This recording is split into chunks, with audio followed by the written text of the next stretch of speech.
Good afternoon. Welcome, everyone. Welcome to the Lynn Cancer Institute updates for 2022. This is our first presentation for the new year, so we're so glad that you were able to join us. We're very grateful to have Brandy, our own oncology dietitian, with us today. She's going to be educating us on moving on after cancer as it pertains to exercise. And I think for the first presentation for the new year, this is a good one that all of us can benefit from. At the Lynn Cancer Institute, we really believe that education, prevention, screening, early detection, treatment options, the expertise of our staff, as well as our latest technology will truly save lives. In the interest of time, Brandy's bio has been sent to you by email, and we invite you all to take notes of all the things that she's presenting today. And if you have a question, please put it in the Q&A or the chat box at the bottom. Brandy will not be able to see you or hear you during the presentation, so there will be time at the end of her talk for her to answer your questions. So we're very proud to welcome you and to introduce Brandy Hyatt, our oncology clinical dietitian. Welcome, Brandy. Thank you, Jan. Good afternoon, everybody. I'm so happy to be here today for the first talk of the year. Next to nutrition, exercise is my favorite topic to promote and discuss. And today I'm super excited because I'll be sharing with you the results of the research study that I performed here at Lynn, as well as hopefully providing you with some New Year motivation to get moving. So let's get moving. Moving on after cancer, exercise, and what you need to know. There we go. Exercise and cancer. Now, to many, this might be a new concept, but research has been ongoing since the early 1990s, really looking into and exploring the link between the benefits of exercise with cancer. Now, primarily, a lot of the research has been done in regards to prevention in cancer. But more recently, probably in the past 10 years, scientists and researchers have really started to look at the benefits of exercise during treatment, and then once you're done with treatment, on into survivorship. There's so many questions to ask or to be answered, really. Is exercise safe? How often should it be done? How much should I do during a week? How intense? What kind of exercise? And is exercise, should it be different between different cancer types and different stages? So these are still questions that are being circulated and being studied on an ongoing basis. So recommendations. So we do have some established recommendations in regards to exercise. The only problem is they're pretty general, and these recommendations are really all-encompassing of whether prevention before you have a cancer diagnosis, treatment during cancer, or after cancer. So that's okay though. We're working on trying to get a little bit more specific, but here's what we all should be doing anyways. The American Institute of Cancer Research and the American College of Sports Medicine, they recommend 150 minutes per week of moderate or 75 minutes per week of vigorous exercise, plus 2 30-minute sessions per week of resistance training.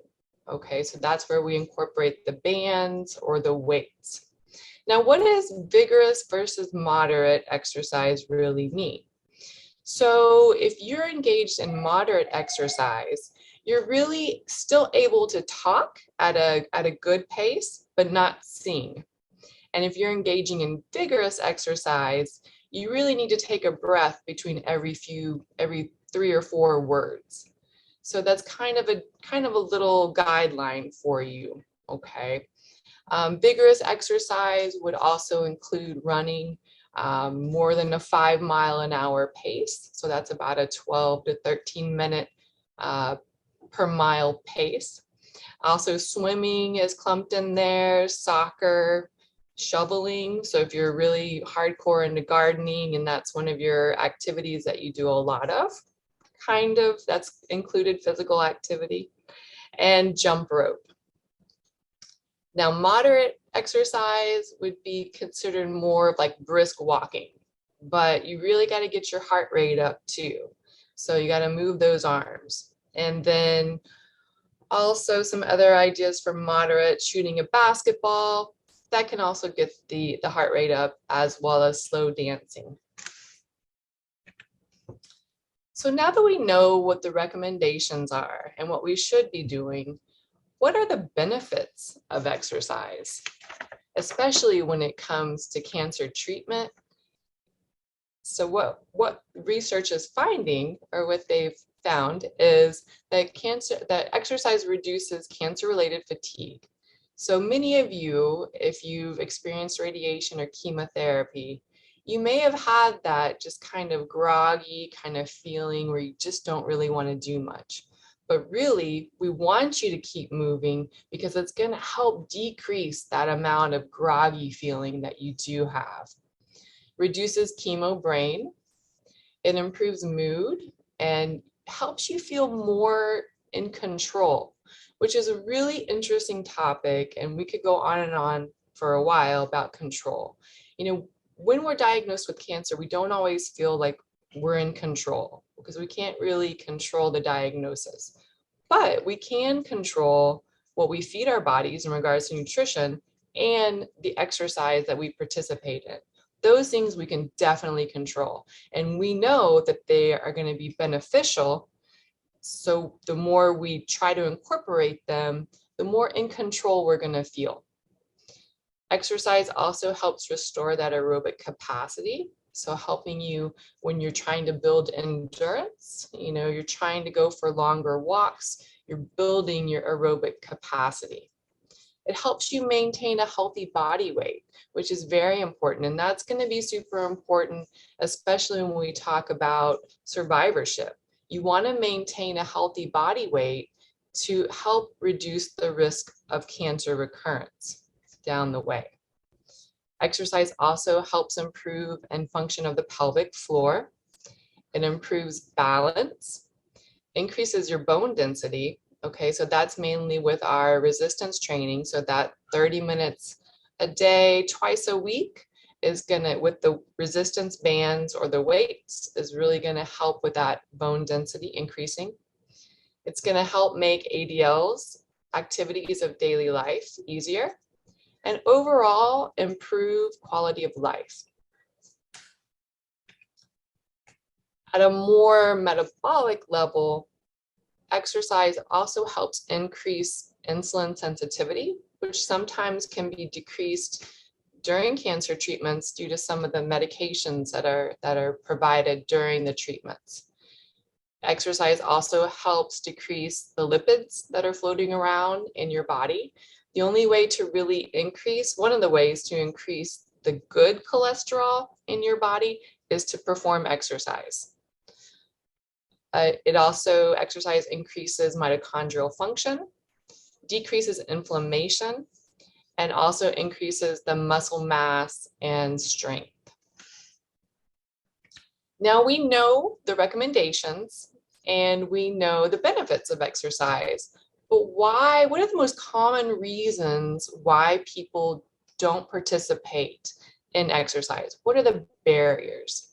So the most common barriers are the fatigue, which is very, very prominent in our patients that have received treatment. Timing. We always say, you know, we're running to appointments, we are taking care of family, we're working. There's always seems to be not enough time in the day to participate in exercise. Weather. I think we're pretty fortunate to be in Florida. You know, every now and then we have some periods of a lot of rain and a lot of heat in the summertime. But other than that, we can find parts of the day where we could engage in activity, especially if we were outdoors.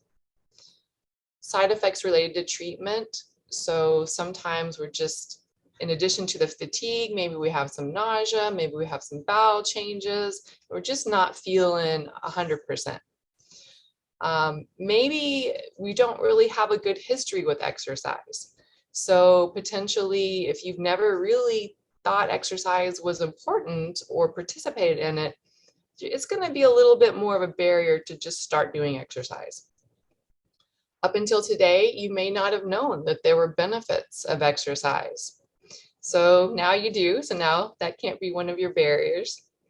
And also, maybe your healthcare practitioner didn't encourage or address exercise. A lot of times, if we hear it from our doctor or our nurse that's taking care of us or our dietitian, then we might engage in it a little bit more readily. So now we know the benefits, we know the barriers, and we know the recommendations. So I defended my thesis last spring, and in order to have a research study, I had to engage in a survey among our breast cancer survivors here at Lynn. And so over a course of 6 months in 2020, I approached 75 breast cancer survivors from here. So these patients were either receiving treatment or had received treatment, either chemotherapy or radiation or both, within the past year. And I provided them with a survey. Some of you may have taken the survey, those of you who are on board with us today. So you may be ahead of the game here. So the survey explored demographics, so really trying to see their age and stage of cancer, that sort of thing. Barriers to exercise, I really wanted to find out what our population, what their barriers were. Anxiety and depression scores, we really looked at that because cancer can at times, promote those emotions. I also looked at their readiness to engage in exercise. There are different stages of readiness, so we broke that down.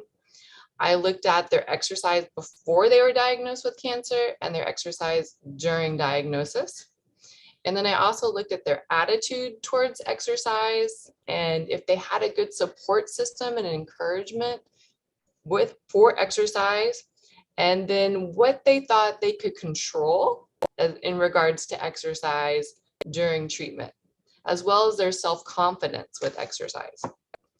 So these are all the things that I explored, and my results indicated from our population here at Lynn that as age increased, as a patient had a lower education, as a patient reported that they did not participate in physical activity prior to diagnosis, as they indicated they had a low readiness to engage in exercise, and if they also reported that they just really didn't perceive they had control over participating in exercise, or they just didn't have a lot of confidence with exercise, any or all of these factors contributed to a lower intention to exercise. Now, why did I choose intention? So intention to exercise is actually a precursor for exercise behavior. So if we can really look at if a patient intends to exercise, then we can have a better idea to relate that to actual exercise. So it's sort of an underlying component of motivation, but it's a little bit more direct than just measuring motivation. So we had these great findings, and now it was really important for me to take the findings and really turn them into helpful information on how I can increase intention to exercise within our breast cancer survivor population. So we came up with a handout, and this handout is actually provided to all of our survivors after they finished treatment. And what we highlighted were the main issues, the main barriers that we really found. So some of the main, and we turned them into questions. So what if, for instance, I don't feel confident to exercise? So what can you do? So maybe you just really have low self-esteem when it comes to exercise. So a helpful hint is to try not to compare yourself to others, which would deter participation in exercise, and also not dwell on past attempts to participate in physical activity. You know, maybe just exercise wasn't your thing. You know, maybe during middle school, you were the last one picked for kickball, and that really affected your idea of exercise throughout the rest of your life. And that's okay, but now we're at a new point and we have to move on. And we have to slowly build that confidence so that you can engage in exercise. What if I feel anxious? So a way to circumvent the anxiety around exercise is to sit down and set long and short-term goals. So it'll make that big, overwhelming task, what seems like when you're really anxious, a little bit more manageable. So by hammering out a plan, it'll help you take control of your fitness journey. So small, short-term and long-term goals. So we also want to remember that it's important to start small. So whenever we are working on that short-term goal, we don't want to overdo it on the first day. Okay. We want to start with gentle exercises that are low impact, like walking or even yoga. I know Pilates can get pretty intense, so take that, go with the beginner level, of course. What if I have never exercised? So this is common. I find this a lot in my population, and it just maybe wasn't something that ever popped up as being an important part of growing up, and that's okay. So I would say again, start small. Seek out a professional to help you, guide you. A physical therapist is always a good place to start, or a personal trainer. So these people are trained and they know how to help you, use the weights at the gym. Those are really important because you can hurt yourself. If that isn't feasible, if you can't work with a physical therapist or personal trainer, YouTube has some great tutorials on how to start light weights or resistance bands. So those are some really good, and I'll have some more resources at the end of the presentation that will also help you, more online resources. And I found this article recently, and I thought this was kind of cool, in that how to get started, because a lot of times, we just don't know how to get started. So if we can't seek out that professional, and maybe we found a YouTube video, but we don't have all the equipment that they say. A couple good ideas on here: using laundry detergent bottles as kettlebells, using a folding chair as a bench for dips, using a backpack as a weighted vest, using a bike pump for tricep strength. I know I have tried to pump up the kids' bikes, and that's a good workout. Using soup cans as small weights for bicep curls, and using a broom for mobility. I really like this one. Grabbing a broom with a wide overhand grip and start with it in front of your hips, and then you bring the bar over your head, then behind, and then back over your head and down towards your glutes. So it really engages your abdominal area, your core, and it's really nice, and it helps with mobility.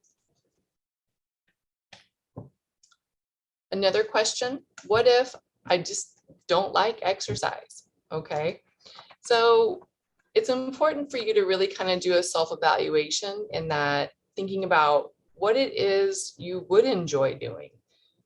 True, not everyone wants to train for a marathon or feels comfortable swimming or cycling, and that's okay. Those aren't the only exercises that are out there. Okay, but it is important to kind of get a feel for what you might like. Exploring programs that are available in your area. You can look at YouTube classes, or there's like a bazillion different phone apps to help guide you with physical activity ideas, whether you're in the gym or you're outside. There's so many cool resources. Take advantage of those gyms or those places that offer free weeks to try their classes, to see if there's something that you might really enjoy. What if I am too old to exercise? Now, understanding your physical limits are important, but they really shouldn't restrict you from total movement. Again, finding what it is that you would enjoy, staying within your boundaries and your limitations. Balance and stability and core strength are really important at any age, okay? Exercising while you sit, there's a lot of videos on, and that'll be one of my resources on YouTube. It's just like a sit and be fit, and you can work out in your chair. Riding a stationary bike, you don't have to necessarily take the cycle on the road, which is a scary thought sometimes. Walking in a safe, well-lit area or a pool, and then yoga and stretching exercises, as well as water aerobics, are all really age-appropriate ideas. So, I highlighted the age aspect too, because we did find that our population, as the age increased, they had a lower intention to exercise. So that's why I was answering this question too. What if I don't have anyone to encourage me or to go with me to exercise? So, maybe reach out. Maybe there's somebody that you can create a support system with. Or, what I did a lot during the pandemic was I listened to podcasts. And even though I didn't necessarily have a route or to communicate, but I was still hearing people talk, and that really helped me keep me moving. Also, of course, music is always a great idea as well. But I really got into the podcast when I exercised or was just out for a walk, because it just kind of takes your mind off of what you're actually doing. And that's the reason we usually encourage a buddy, because you're talking back and forth, and you're taking your mind off the actual exercise. What if I don't have time to exercise? Now, this is a huge complaint, as I pointed out earlier. One of the big barriers is time. We're so busy in our life. But if you really break down the AICR, the American Institute of Cancer Research recommendations, at 150 minutes per week of moderate, 75 minutes per week of vigorous exercise, it's only 2.1% of your total time in 1 week. That seems so small. Okay, so if you look at it like that, you can break it up into 15-minute increments if you need to, but you can do it. Another way to really evaluate the time aspect in regards to exercise is to start an exercise journal. So, pre-plan, write out Monday at 4, I'm gonna go for a walk. And then you have that opportunity to look at your plan for the week and go, okay, and feel accomplished too, once you do what your journal says to do, and you can check it off. What if I don't understand why this would be important? Well, after today, hopefully none of you will say this, but I hope that you do know that there are tons of benefits to exercising, inclusive of increased energy, aerobic capacity, decreased inflammation, decreased depression and anxiety, and just overall improvements in quality of life. Any one of those, I think, are awesome. And just one of those would just get me moving. So where do you start? So you have all this great information. How are you going to take that next step? I always recommend to, first off, define your motivation. Why do you want to exercise? Now, all these benefits now. We know that it could potentially help you reach a healthy BMI and also help decrease inflammation, which all of those factors combined could help you reduce the risk of cancer recurrence down the line. But why do you want to exercise? You have to really self-evaluate. And then you have to ask, what are you willing to do? Are you willing to walk, swim, run, meet with a trainer? What is it that you want to do? And then setting a short-term and a long-term goal. And then also, again, logging your exercise. These are 4 points that I recommend because it can seem possibly overwhelming. You know, like one of the questions, where do I start from before, or how do I get started? Then, you know, break it up into little chunks. I told you I would bring up some resources. So some of the more popular ones that I've found over the past year or so have been some really great videos or some online just tutorials that really help you. So this Paul Eugene YouTube, he's very gentle and he's very one of those like sit and be fit exercises. But I like him. I think he's really interactive and he's good. It is a video. Moving Through Cancer is a great website, which also on the top here you can see has videos and again the chair program, lift program, and it goes through different body parts and it just really helps move different parts. And then there's short videos as well. And they also have handouts, and they are also, I believe they have a book as well, which I haven't read yet, but it looks to be really good. And then the website, thedareby.com, they don't have very many videos, but they have like the example here, like a 30-day challenge, or they have a quick workout that just utilizes 2 different exercises. So it's really, and they're drawings.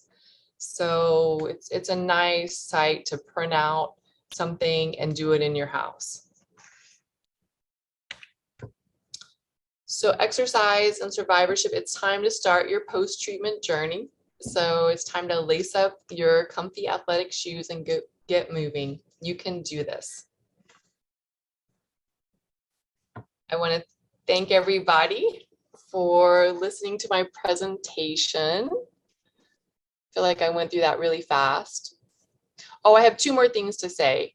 If you are interested, I did want to highlight a couple of our programs that are available here at LCI.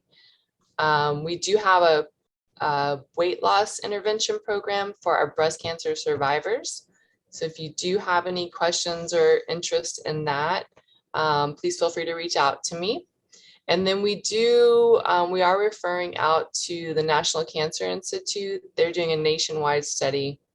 So if you're interested in that, that's weight loss as well as exercise. Okay, thank you, Brandy. I don't see any questions. Nobody has any questions. Everybody's like, okay, I'm making my to-do list, my New Year's resolutions. So again, I think this is the perfect time for this presentation. I think we all know what we need to do. Survivors or not, all of us can benefit from this information. And I want everyone to know that this lecture, as well as all of our others, are recorded. So when Lee sends you out the follow-up along with an evaluation, she'll have a link that takes you directly to our website. So you can go on, you can watch this again, you can share it with your friends and family or anybody. Maybe it's a good invitation for a buddy to exercise with you. And as I said, Lee's going to send out an evaluation form, and we really appreciate you filling out these evaluations. For one, it allows us to get your name and email address so you can be on our email list for future programming. And also, if you have any suggestions or ideas of things that you would like us to address during the 2022, that helps us also. So also in January, on the 21st, of Friday, we're going to have a focus on oncology, gynecology with Dr. Morrissey. And on January 26th, our other Brandy's partner on oncology dietitian, Marie Morandi, will be speaking on gut health. So we invite you to email us or call to register for one of these. And thank you all for attending, and thank you, Brandy, for this great education. Have a great afternoon, everyone. Bye-bye.